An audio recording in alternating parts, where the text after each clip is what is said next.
What is going on, everyone? Welcome back to the Thai Life channel. Back again with another episode of Let's Get to Know Your Nail Technician. And today I have an awesome special guest, a friend of mine. ZulaysNails is what you guys know her as her username on TikTok, Instagram, Facebook, but AKA Zulay Guzman's, right? Did I say it right? Guzman. Guzman. Guzman. She's gonna get Guzman. at me, Guzman. But Yeah, just think of El Chapo Guzman and you'll remember me. yes, I will start thinking about that real quick. Thank you for thank you for being here today. And I see you as like a sensational nail technician with some Uh-huh. really beautiful long nail design. And you've done a lot of people that are on social media that are very big also. And I'd love to hear you more about your story and how you get started. So the floor is yours. Okay, well, thank you for having me. I'm a little nervous maybe because it's kind Don't of early. But I'm ZulaysNails. I actually started like 13 or 14 years ago, and honey, it's been a long ride. eh, Um, I I stumbled across the nail industry before you asked me. I don't think I ever planned to be a nail tech. It just kind of like fell in my lap, which is the crazy part now that I'm saying it out loud because I'm like, dude, how the hell did I end up right here? Right? So, maybe I think I was in high school and they offered a manicure class there. And I was like, you know what? Let me take the class just so I don't got homework or whatever. And later on, I was like, oh, maybe I could do nails as a living. I actually got into nails for freedom because I had already had a couple of jobs where they'll be like, you can't have these days off. You know how it is at the workforce. They're yeah. like, bitch, you gotta come to work. And I was like, I was actually a single mom in high school. Oh And wow. so that kind of was the motive in me wanting my freedom or whatever, like schedule wise. And That's so I was like, you know what? I could be my own fucking boss, bitch. I'm already hardworking. So that's what kind of like made me come into the nail industry. But it was nothing like it is now. Back then, people didn't get their nails done every 2 weeks, or actually they did, but like for special occasions. So it was kind of harder. now you as a young mother and stepping into this nail industry because of freedom. But let's be real, how hard was it for you to actually get your feet wet into the nail industry? And what year was this, if you don't mind me asking? Well, I got my license in 2013, I want to say. But when I was going to school was to like fresh out of high school. Because like Wow. I mentioned, I started a manicure course in high school, but I was fucking stupid. You know, when you're in high school, you don't know what the fuck you want in your life. So I was like, I'm just here for an A, honey, and no homework because I already got a kid at home with me. So maybe it took me like 2 years to realize, like, dude, you know what? Maybe I could do this as a job. Oh wow. And then when you started out, like, do you like kind of have your own booth, or how, like, who No, so I actually just told this story on my live the other day. How when I first started, I used to go to people's houses. Well, prior to that, I rented in a salon, a little fucking corner. And the dude there would act like he was my boss. Like he'd be like, "Where are you?" and da da da. Da. Until like he was such a dick. I was like, "Man, fuck you! I'm your fucking employee. I'm paying you rent or whatever, right? It's $100, but it's rent." So he was the worst experience I think that I ever had. And so one day, not to make the story too long, but one day he turned the lights off on me and my client, and I was like, you know what, bitch, fuck you and fuck this little corner. I'm leaving because the location was terrible. So for any new nail techs out there, location is really important, especially if you're going to rely on foot traffic. Because I used to work in downtown LA where everybody's passing by, but they're like on their lunch. They're trying to get to point A to B or whatever, and there's the traffic. The no, just kidding. The parking sucks ass. So I never had no clients, and this dude would fucking turn the lights off on me as soon as I did get one. I'm like, dude, what the hell? So That was my first experience, and after that, I just was on the go. I would go to people's houses, they'd come to mine, and stuff like that. Wow, that is amazing. And I bet you when you mention like locations, everything, that's actually very hard for a lot of like beginners, nail tech, or anybody who wants to do like booth rental. It's hard because they always calculate, like, oh, do I have enough clients to support the rent, right? Because Yeah. nicer location means more money. And that's why Mm-hmm. a lot of people kind of leans towards like the bad location because it's like, oh, it's cheaper, I can afford it. So Yeah. what give you the confidence to know like, you know what, I can do this at a better location? And I mean, I know that is not something that like you learn right away. It takes years to like really Mm-hmm. build that confident, right? Well, when I was working in that specific location, the parking was the worst part. And then I was telling my followers the other day, I'm like, dude, I used to pay $8 every day to show up and sit my ass in that table with no fucking clients. I was losing money. So there reached a point where I was like, dude, I need to get these people in here, sit down. Like, I need to touch someone's hands or whatever. So I went to the nail supply and I got myself nail polishes to give out free manicures. And even then, they wouldn't come. So I was like, girl, what did I get myself into? I was like stressing out, but it takes time to build your clientele. So once I left that place, I started to push on social media, which was Facebook. And I will tag everybody and their mama. Like, shit, I don't care if I know you, bitch. Your friend or your friend is gonna see my post that I do $20 nails and they're gonna come.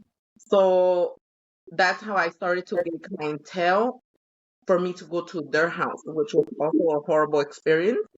Um, but you do gain a lot of good experience and um, experiences, yeah, pretty much, yeah. Yeah, From like absolutely. it's not all bad. In the beginning, it's hard, but it gets a little bit better.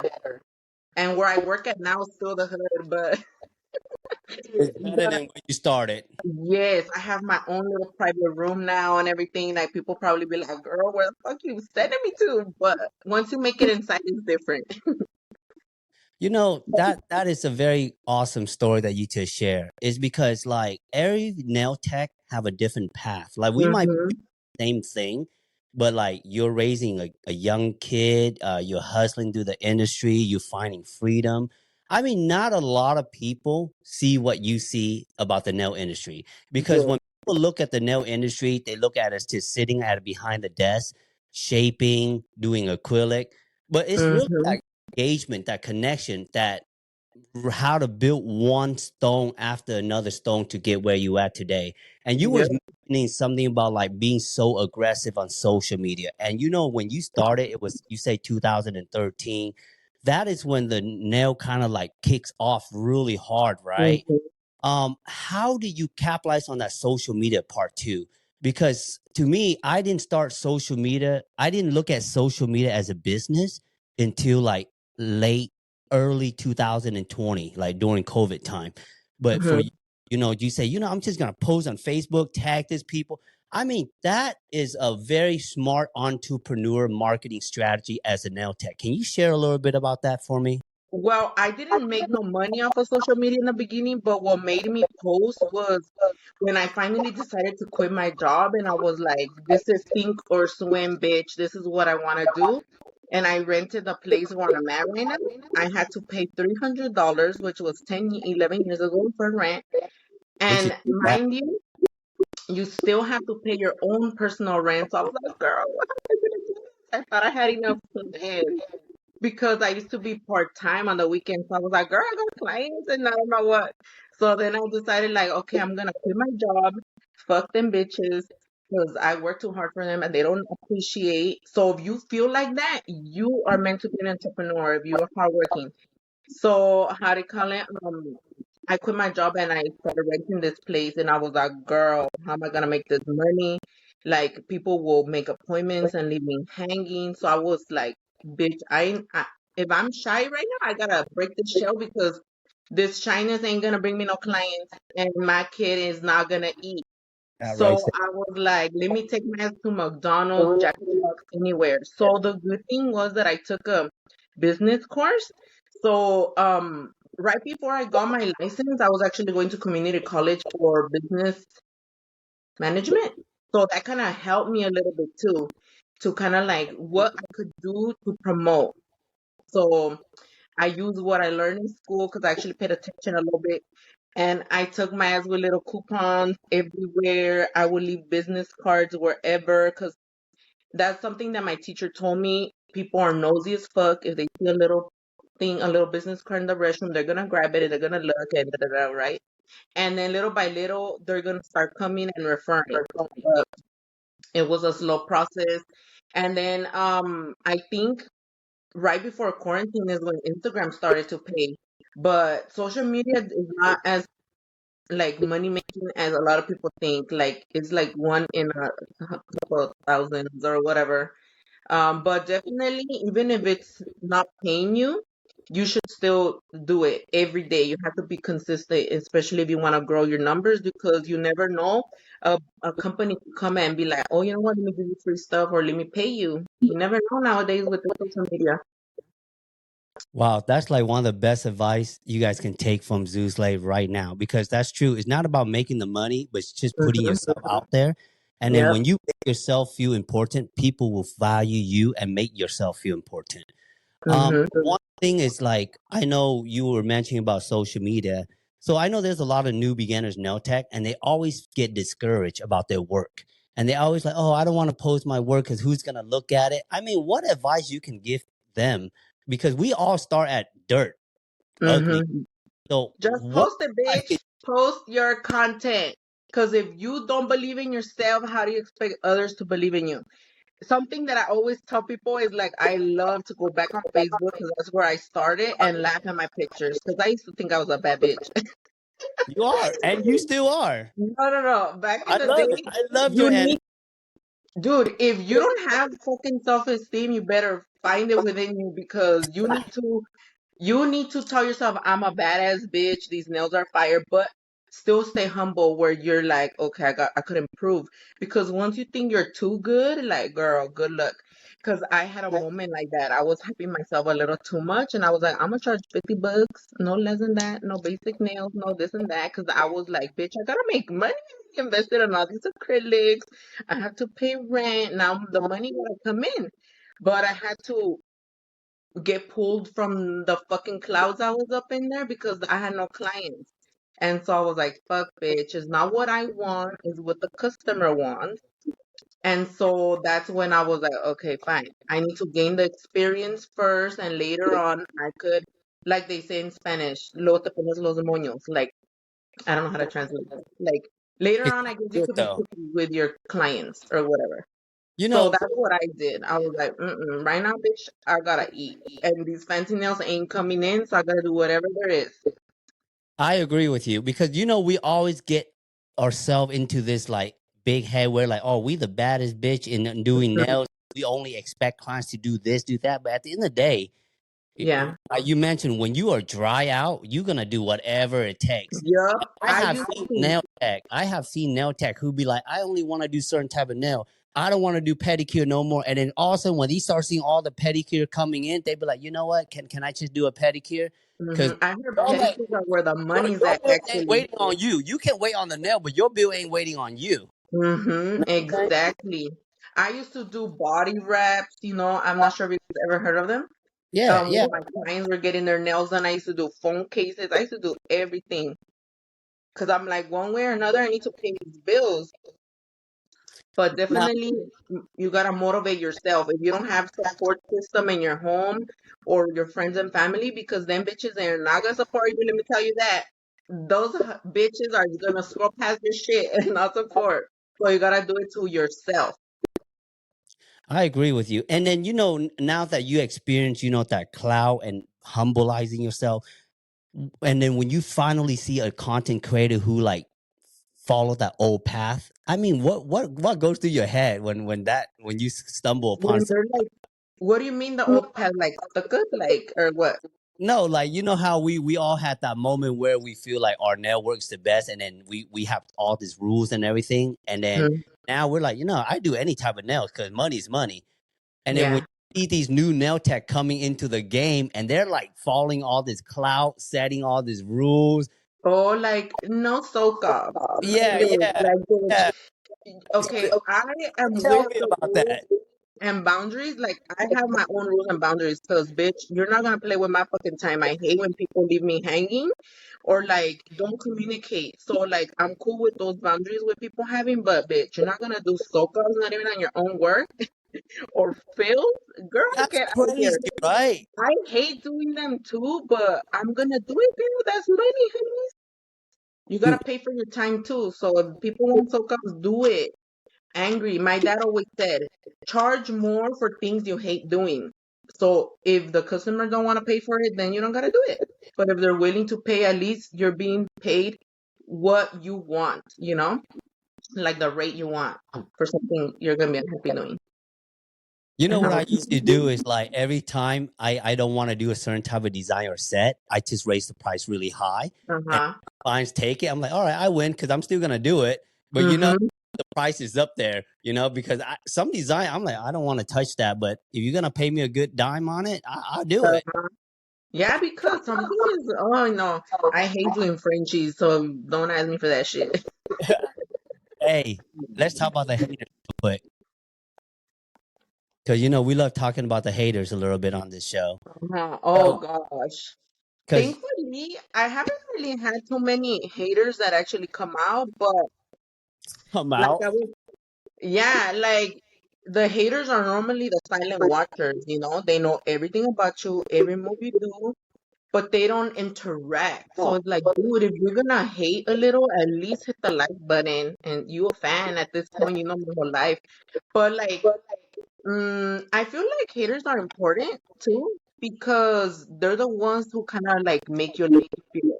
That's the crazy thing I about them is agree. that they literally know everything about you. And it's like that's wild for you to know so much about somebody and you don't like them. That does not make sense, you know? But shout out to It's my crazy. haters who report me. Oh, because I've had people report me and I went to Instagram jail.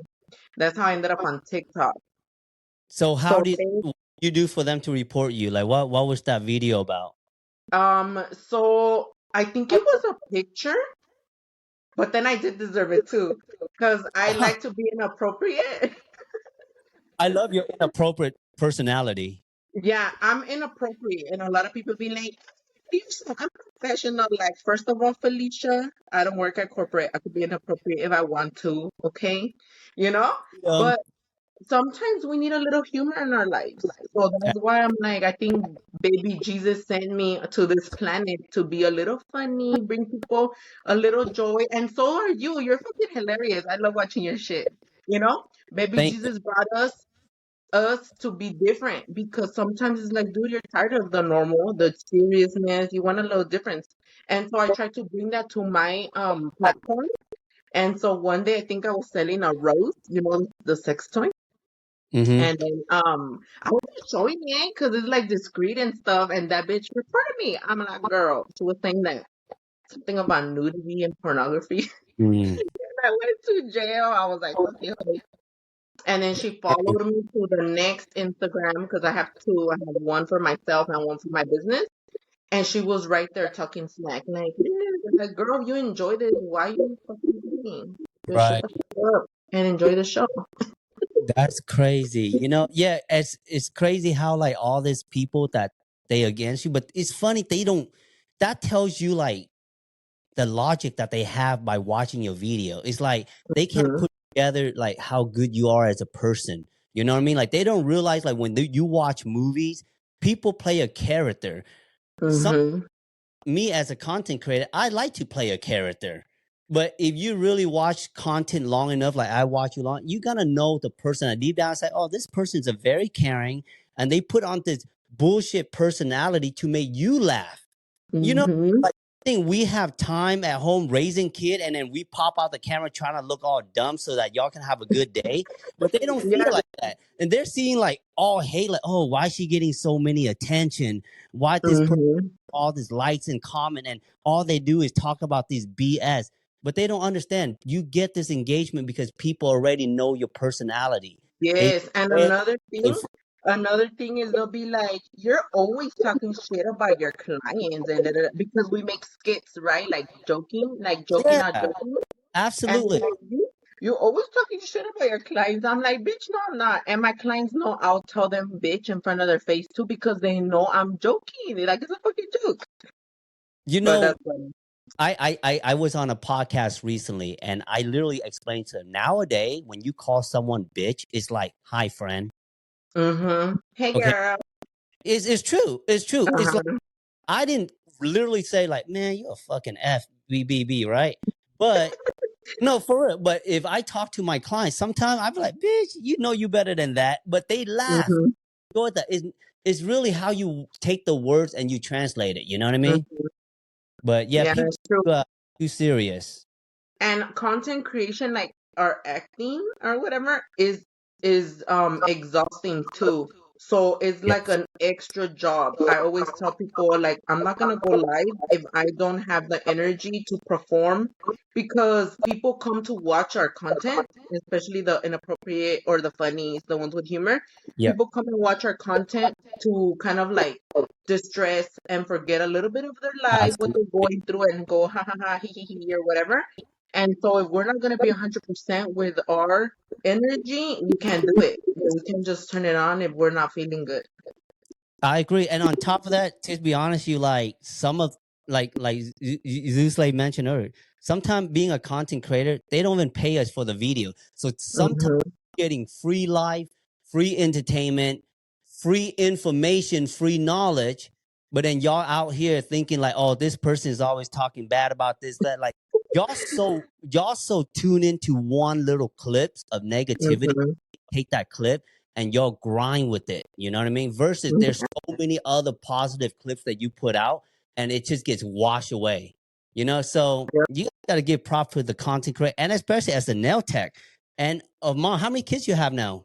I have one actual child. He's 17, and I have a fur baby. He's not here right now. I need to show Oh, his face. I love.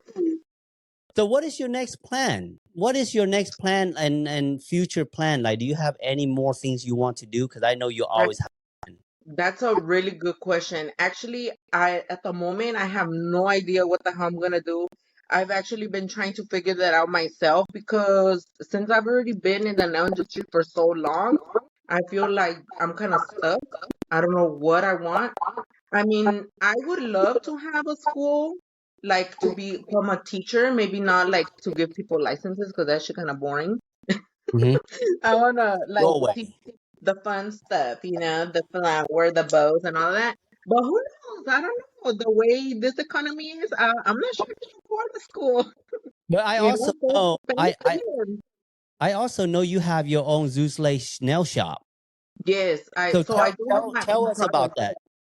So I have my own products. Look, I actually have one right here. I have some activators, holly gel. So that's why I like to teach people for free on my live, and entertain them at the same time, like using my products. Because, in the beginning, people don't know what the hell to do with acrylics or polygel. So I like to teach them using like my stuff, my my product. And if people wants to get your product, where can they go? They could go to ZulaysNails.bakertails.com. Nice, nice. And so how many days do you work throughout the week at your location? Oh, doing now? I Yeah. mean, honey, I work 24/7. Okay. Wow. 6, 7, 7. 6, 7. So do you still are and I noticed on your page you say you're still taking in new Yes. clients. So I go to LA, and so right during or at the end of quarantine, I ended up moving to where I live right now. So it's like 80 miles distance, honey. I'm Wow. like, girl, why do I even keep going? But I go twice a week for my loyal hosts. So for all those people who are like, you talk, Love you. so I'm like, girl, they loyal and I will be loyal to them. So I drive my ass to them. I love it. And so that's why I only accept a little bit of new clients because I'm slow, number one. I do nails so slow, bitch, but they come out super pretty, so it doesn't matter. Um, and then during the week, I do content here in my house. I do lives for my products and stuff. But for nails, I can only handle twice a week because that's too much driving right there. That is awesome. You know, I know you're a very busy person, and I probably picking up your schedule, and you're giving your time for this Hell no. You saved podcast. me from the gym. I know, and I had to skip gym for that too. Woo, thank Any you. advice you want to give to the next gen or the people who's doing nails right now? One good advice you can give them. Damn, I had already planned what I was gonna say and I forgot. Is all But right. That happens to me. That's the age. yeah, that's always happened to me when I'm put on the spot. I forget, like, what the hell was I gonna say? So for any of you guys who are starting to do nails, just fucking do it, bitch. Use your haters or non-believers, because everybody got these like, you're gonna do nails? That's not a real job. That's what they used to tell me. Use that as motivation to keep pushing. And remember, the money's not gonna come right away. If you're in it for the money, you're gonna be very disappointed because it's gonna take you at least like 2 years to really make some profit. And just stick around. Everything is either you want to be a rock or a diamond because diamonds are built through pressure and a long time to become a diamond. Because I'm a diamond bitch. I'm a diamond in the game. Man, there you have it. Thank you so much, Zulay, for taking the time and just making this podcast really fun and raw. I love that. No, thank you for inviting me. I was so excited. I'm like, bitch, I'm nervous, but I could talk forever. So am I. And definitely this is not gonna be our first and last, okay? There's Okay. more upcoming. Once we get to know more, we got more teas to share. I'm sure we have a lot. Hell yeah. Shit, 11 years of work right there. Flex on that. And you guys make sure you go follow her on all her social media, ZulaysNails, and check out her shop, y'all, because she is one and only raw Hispanic nail tech. Let's go. Yeah. Thank you so much for inviting me. This was so much fun. I'm glad you like it. it. But you have a good day, and I'll see you next time. Yes, you too. Bye. Bye, love.